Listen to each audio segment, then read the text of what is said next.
Alright, theoretical chemistry, let's practice some balancing. Here we've got a chemical reaction. We've got potassium metal reacting with water to create potassium hydroxide and hydrogen gas. Now, hydrogen gas, H2. H2, diatomic, going to partner up to become stable. As we look at this reaction, we know something's not quite right. We started with some elements, some reactants on that left-hand side. We had a reaction, and now we've created some products.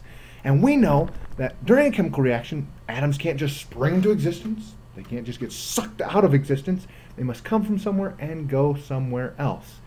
We need to follow the law of conservation of mass. We have to balance this reaction. And if you think of it like a little teeter-totter, with our reaction sign, our arrow right in the middle representing the midpoint, you got to get the reactant side, the left side, the same as the product side. They're on the right.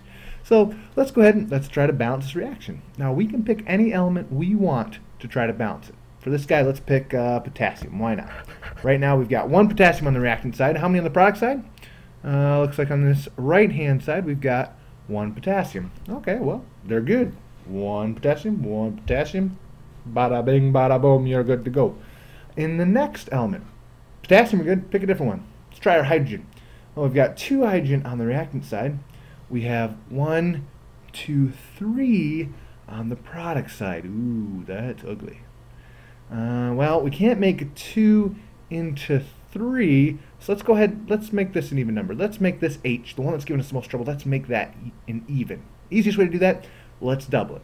To do that, we're going to add a coefficient. It's this large whole number that comes before the molecule, or before the compound. Now this 2 does two things. One, it balances the number of hydrogen. We now have 2 hydrogen in there, but it also changes the number of oxygen and potassium. This 2, like a coefficient in math, multiplies through everything. Well, okay, we've got 2 potassiums now, we've got 2 oxygens, and we've got 2 plus 2 more hydrogen.